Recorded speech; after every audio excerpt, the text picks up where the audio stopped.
രണ്ട് ദുരന്ത വാർത്തകളാണ് പറയാനുള്ളത്. ഒന്ന്, തിരുവനന്തപുരത്ത് കമലേശ്വരത്ത് നടന്ന ഒരു സംഭവമാണ്.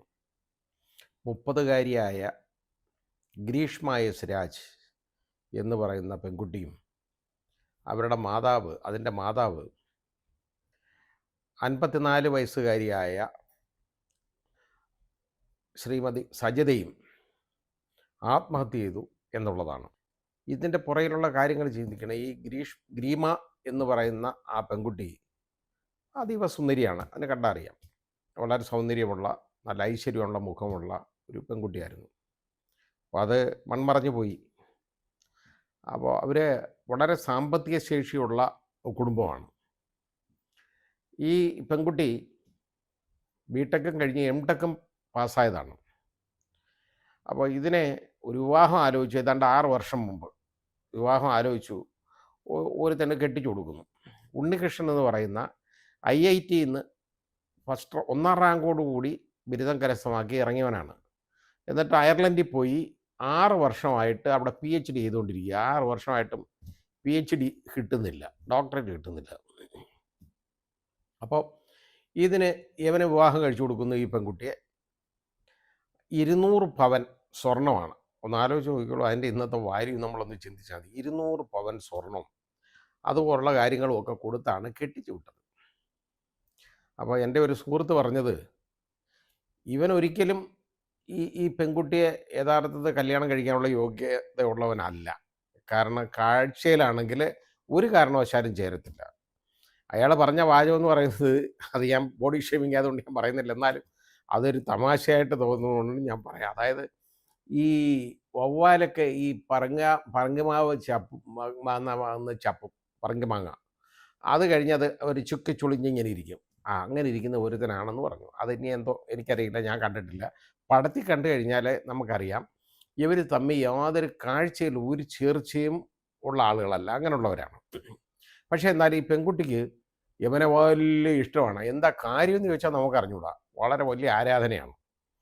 അപ്പോൾ അവനെ ഈ 6 വർഷമായിട്ടും അവന് PhD കിട്ടാത്തതിൻ്റെ കാരണം ഈ ഗ്രീമയ്ക്ക് ഭാഗ്യമില്ലെന്നും കേട്ടോ.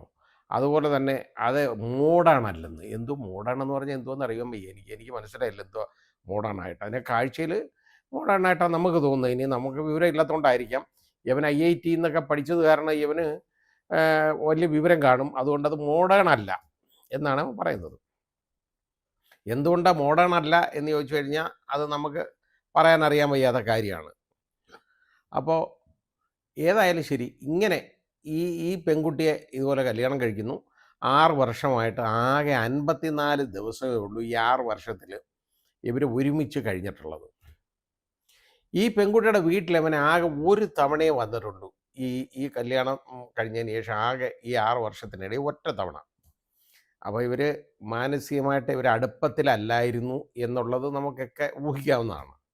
എന്നാൽ ഈ പെൺകുട്ടി ഇവനെ കളയാൻ തയ്യാറാവാതെ ഇവൻ്റെ ഇങ്ങനെ പുറകെ നടക്കുക. ഇവന് ഈ പെണ്ണിനെ വേണ്ട. അതിന് വേണ്ടാത്ത കാര്യം, ഇത്രയും കാണാൻ ഒരു പെൺകുട്ടിയെ വേണ്ട എന്ന് നിയമം വെക്കണമെന്നുണ്ടെങ്കിൽ അതിന് വേറെ എന്തെങ്കിലും കാര്യം കാണും. അങ്ങനെ ഇപ്പോൾ പോലീസിൻ്റെ ഇൻവെസ്റ്റിഗേഷൻ വന്നു. ഈ കുട്ടി ആത്മഹത്യ ചെയ്തു, ഇതും അമ്മയും. അപ്പോൾ ഇവൻ്റെ നിരന്തരമായ പീഡനം, മാനസിക പീഡനം മൂലമാണ് ഈ പെൺകുട്ടി ആത്മഹത്യ ചെയ്തതെന്ന് അതിൻ്റെ ബന്ധുക്കളൊക്കെ പറയുന്നു. അത് സത്യമാകാൻ ഒരുപാട് സാധ്യതയുണ്ട്. കാരണം ഇതിനെ അവൻ അവിടെ പ്രവേശിപ്പിക്കത്ത് പോലുമില്ല. അവിടെ ചെന്ന് കഴിഞ്ഞ് കാല് പിടിച്ച് ഈ ആത്മഹത്യക്ക് മുമ്പ് പോയിട്ട്, എന്നിട്ടും അതിനെ നിഷ്കരണം തള്ളി.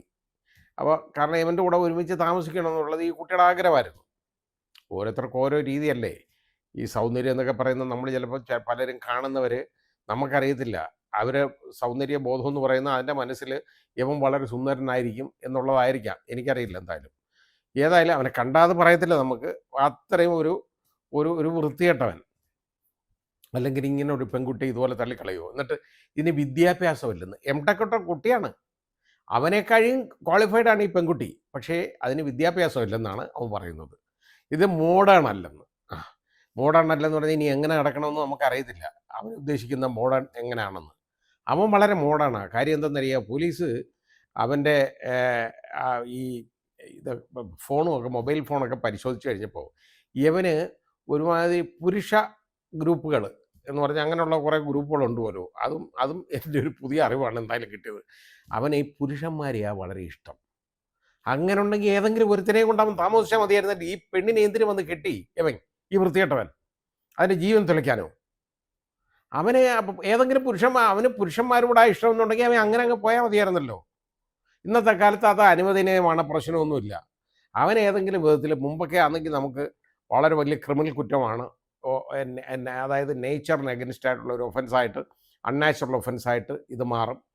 പക്ഷേ ഇന്നത്തെ കാലത്ത് ആ കുഴപ്പമില്ലായിരുന്നു. അവനങ്ങ് പോയാൽ പോരെ. അവനെ ഇഷ്ടം, ആണുങ്ങളെ ഇഷ്ടം എന്നുണ്ടെങ്കിൽ അവൻ പുരുഷ ഗ്രൂപ്പുകളിലെല്ലാം വളരെ സജീവമാണ്. എന്തോ പുരുഷ ഗ്രൂപ്പെന്ന് എനിക്കറിഞ്ഞൂടാ, അതിലെന്തോ പറയുന്നതെന്നും നമുക്കറിയില്ല. പക്ഷേ അങ്ങനെയുള്ള ആ വൃത്തികെട്ടവൻ ഈ പെൺകുട്ടിയെ വന്ന് കല്യാണം കഴിക്കേണ്ട വല്ല കാര്യമുണ്ടോ? അതിൻ്റെ ജീവിതം തുലയ്ക്കേണ്ട കാര്യമുണ്ടോ? വളരെ കഷ്ടമായിപ്പോയി. വളരെ സങ്കടകരമായ ഒരു കാര്യമാണ്. ഇനിയിപ്പോൾ എന്താണെന്നറിയോ, ഇവർ സാമ്പത്തികമായിട്ട് വളരെ ഉയർച്ചയിലുള്ളതാണ് ഈ പെൺകുട്ടി അമ്മയും. അപ്പോൾ അവർ ഒരുപാട് സമ്പത്തുണ്ട്, അവർക്ക് സ്വത്ത് ഒരുപാടുണ്ട്, വസ്തുവകളുണ്ട്. 200 പവൻ്റെ സ്വർണം എന്ന് പറയുന്നത് അത് ലോക്കറിലിരിക്കുകയാണ്. ഇതൊക്കെ ഉണ്ട്. ഇനി ഇത് നോക്കുമ്പോൾ നമ്മുടെ ഈ പിന്തുടർച്ചാവകാശ നിയമം നോക്കിയാൽ, ഹിന്ദു ലോ ഓഫ് സക്സഷൻ നോക്കിക്കഴിഞ്ഞാൽ ഈ വസ്തുവൊക്കെ ഇതെല്ലാം ഇവന് പോകും. അതാണ് പ്രശ്നം. ഈ വൃത്തികെട്ടവന് ഇതെല്ലാം കിട്ടും. അങ്ങനെ ഒരു കാര്യമാണ് ഈ നടക്കാൻ പോകുന്നത്. ഒന്ന് ആലോചിച്ച് നോക്കിയോളൂ. നമുക്ക് ഇതിൻ്റെ എന്ത് ദുഃഖകരമായ സംഭവമാണെന്ന്. ഈ പെൺകുട്ടിയുടെ മരണമല്ലേ, യഥാർത്ഥ കൊലപാതകമാണ്, ഇവൻ ചെയ്യിപ്പിച്ചാണ്. കാര്യം ഇത് തന്നെത്താൻ മരിച്ചെങ്കിലും യഥാർത്ഥത്തിൽ നമുക്ക് അത് ഒരു ആത്മഹത്യയായിട്ട് പോലും ഞാൻ കണക്കാക്കുന്നില്ല. ആ രീതിയിലാണ്. അപ്പോൾ ഇതിന് ഭാഗ്യമില്ലാത്തതുകൊണ്ട് അല്ലാതെ അവൻ്റെ കഴിവുകേട് കൊണ്ടല്ല അവൻ അയർലൻഡിൽ നിന്ന് ഈ PhD കിട്ടാത്തത് 6 വർഷമായിട്ട്. അവൻ കണ പഠിച്ച് പലയിടത്തുനിന്ന് മാർക്ക് വാങ്ങിക്കുന്ന പോലല്ല അവിടെയൊക്കെ ചെന്ന് കഴിഞ്ഞാൽ. ഇത് ഭാഗ്യം കെട്ടവളാണ്. അതുകൊണ്ട് ഇതിന് ഭാഗ്യമില്ലാത്തതുകൊണ്ടാണ് അവന് PhD കിട്ടാത്തത്. അല്ലാതെ അവൻ്റെ കഴിവുകേട് കൊണ്ടല്ല അവന് കിട്ടാത്തത്. ഈ പെൺകുട്ടിക്ക് ഭാഗ്യമില്ലാത്തതുകൊണ്ട് അവന് PhD കിട്ടുന്നില്ലെന്ന്. ഇതൊക്കെ പറയുന്ന ആളുകളെ എന്ത് ചെയ്താൽ വെക്കും? ഇതുപോലുള്ള കുറേ തെണ്ടികളുണ്ട് നമ്മുടെ രാജ്യത്തൊക്കെ. ഇവനെയൊക്കെ ഉണ്ടല്ലോ, ഇവനെയൊക്കെ ചാട്ടവാർ കൊണ്ട് അടിക്കുക വേണ്ടത്. അല്ലാതെ ഈ പെൺകുട്ടി ഇവൻ മണ്ടിയാണ്. അല്ലെന്നുണ്ടെങ്കിൽ ശരിയാ, മണ്ടി അല്ലെന്നുണ്ടെങ്കിൽ ഇതിൻ്റെ അമ്മയും കൂടി ഇതിനെ ആത്മഹത്യ ചെയ്യും. യവൻ വേണ്ടാന്ന് വെച്ചതുകൊണ്ട്. അതിന് എത്രയോ വിവാഹം കിട്ടിയനെ.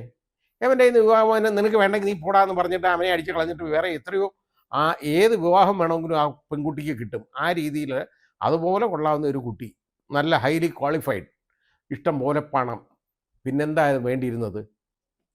അത് പോട്ടെ, പറഞ്ഞുകൊണ്ട് കാര്യമില്ല. ഇതൊരു തുടർക്കഥയായിട്ട് മാറുകയാണ്. ഇനി അടുത്തത്, നെയ്യാറ്റിൻകരയിൽ ഷിജിലെന്ന് പറയുന്ന ഒരുത്തനെ ഇപ്പോൾ പോലീസ് അറസ്റ്റ് ചെയ്തു. അതിൻ്റെ കാര്യം എന്താ പറയുക, അവൻ്റെ 1 വയസ്സുള്ള മകനെ അവൻ ഇടിച്ചു കൊന്നു. 1 വയസ്സുള്ള കുട്ടി. അതാണ് ഞാൻ ആലോചിക്കേണ്ടത്. ആ കുഞ്ഞവിടെ കിടക്കുന്നു, കഷ്ടം, കിടന്നുറങ്ങുകയാണ് രാത്രി. അപ്പോൾ ഇവനെ ഈ ഭാര്യയുമായിട്ട്, ഈ കുഞ്ഞിൻ്റെ മാതാവുമായിട്ട് ലൈംഗിക ബന്ധത്തിൽ ഏർപ്പെട്ടപ്പോൾ ഈ കൊച്ചു കരഞ്ഞെന്ന്. അതിനവൻ ചെയ്ത പണി എന്തെന്നറിയോ, ഇടിച്ച് ഒരൊറ്റ 2 ഇടി അതിൻ്റെ നെഞ്ചത്തും വയറ്റത്തുമായിട്ടും കൊടുത്തു. അതുകൊണ്ട് നിശബ്ദനായിട്ട് മാറി ആ കുഞ്ഞ് അത് മരിക്കുകയും ചെയ്തു. അവൻ കൊലക്കേസിലെ പ്രതിയായിട്ട് മാറി. ഇപ്പോൾ എന്തായാലും പോലീസ് അവനെ പിടിച്ചു. വളരെ വലിയ കാര്യം അത് പിടിച്ചു കഴിഞ്ഞപ്പോൾ എന്താണെന്നറിയോ, അവൻ നോക്കിയപ്പോൾ അവന് ഒരുപാട് സ്ത്രീകളുമായിട്ട് ബന്ധമുള്ളവനാണ്. ഒരു ലൈംഗിക രോഗിയാണ്, വൃത്തികെട്ടവനാണ് അവൻ. ലൈംഗിക രോഗം എന്ന് പറഞ്ഞാൽ, ഞാൻ രോഗി എന്ന് പറഞ്ഞാൽ അവന് വേറെ അതുമായിട്ടുള്ള അസുഖം എന്നുള്ളതല്ല, അതുപോലെ മാനസിക അസുഖമുള്ളവനാണ് അവൻ. ഒരു ലൈംഗിക ആസക്തി എപ്പോഴും പ്രകടിപ്പിക്കുന്ന ഒരുത്തനാണ് അവൻ. ഈ കുഞ്ഞിനെ, 1 വയസ്സുള്ള കുഞ്ഞിനെ ഇടിച്ചു കൊന്ന്. നമ്മളൊന്ന് ആലോചിച്ച് നോക്കിക്കോളൂ. നമ്മൾ ഈ അടുത്ത സമയത്ത് കാണുന്ന ഒരുപാട് കാര്യങ്ങൾ, എത്രയോ എണ്ണം കാണുന്നു, എത്രയോ സ്ഥലത്ത്. മുമ്പൊരിക്കൽ ഒരുത്തൻ ഉണ്ടല്ലോ, ഒരു 7 വയസ്സുകാരനെ അത് ഇപ്പോഴും എൻ്റെ മനസ്സിൽ നിന്ന് മാറുന്നില്ല. ആ കുഞ്ഞിനെ അവൻ കാരെ പിടിച്ചെടുത്ത് നിലത്തടിച്ച് കൊന്ന ഒരുത്തനുണ്ട്. അതുപോലെ നമ്മൾ കാണുന്നതാണ്. അപ്പോൾ മാറ്റുവഴിക്കടുത്ത്. പിന്നെ വേറെ ഇതേപോലെ നമ്മൾ ഒരുപാട് കാണുന്ന വേറെ ഒരുത്തി ഉണ്ടല്ലോ, ശരണ്യ എന്ന് പറയുന്ന ഒരുത്തി. ഒരു കുഞ്ഞിനെ പാറക്കെട്ടിൽ എറിഞ്ഞു കൊന്നു. ഇന്നിപ്പോൾ ഇതിപ്പോൾ ആദ്യം ഈ കുഞ്ഞിൻ്റെ കൈ അവനെ ഒടിച്ചിരുന്നു 1 വർഷം മുമ്പ്. ഇതുപോലെ ഏതാണ്ട് 1 വർഷമില്ല, കുറച്ച് നാൾ മുമ്പ് കൈയൊടിച്ചു. 3 മാസം മുമ്പ് അങ്ങനെ ഇതിൻ്റെ കൈയൊടിച്ചു. അടിച്ചൊടിച്ചു. അപ്പോഴെങ്കിലും ഇവൻ്റെ ഈ ഭാര്യ എന്ന് പറയുന്നവളുണ്ടല്ലോ, അവൾ പോയി പറയണ്ടേ? അപ്പോൾ അവൾക്ക് ഇവൻ്റെ കൂടെ പൊറുക്കണം. അതാണ് കാരണം. അണ്ട് ഈ കുഞ്ഞെങ്ങനെ പോയാലെന്താണ്? ഇപ്പോൾ ഇന്നത്തെ കാലത്ത് സ്ത്രീകൾ ചിന്തിക്കുന്നത് പോലും ഇതുപോലാണ്. പിന്നെ പുരുഷന്മാരെ മാത്രമായിട്ട് എന്തിനാ കുറ്റം പറയുന്നത്?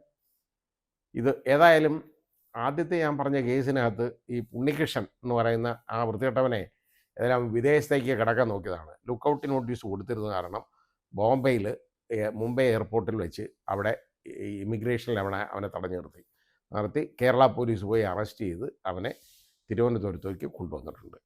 അവനെയൊക്കെ ശരിക്ക് ചോദ്യം ചെയ്ത് എന്താണ് കാരണമെന്ന് മനസ്സിലാക്കി അവൻ്റെ പേരിൽ ഇപ്പോൾ ആത്മഹത്യാ പ്രേരണ കുറ്റം ചുമത്തിയിട്ടുണ്ട്. കേസെടുക്കണം, ഇവനൊക്കെ ജയിലിൽ കിടക്കണം. അതാ വേണ്ടി ജയിലിൽ കിടക്കുമ്പോൾ അവന് ശമ്പളമൊക്കെ കൊടുക്കണം, നമ്മൾ അവന് ചിലവിനും കൊടുത്ത് ഇടണം. അതാണ് നമ്മുടെയൊക്കെ ദുര്യോഗം. അതോടെ ആലോചിച്ച് നോക്കിയാൽ മതി. ഇതുപോലുള്ള വൃത്തികെട്ടവന്മാരെ ഉണ്ടല്ലോ, വെച്ച് പൊറുപ്പിക്കരുത്.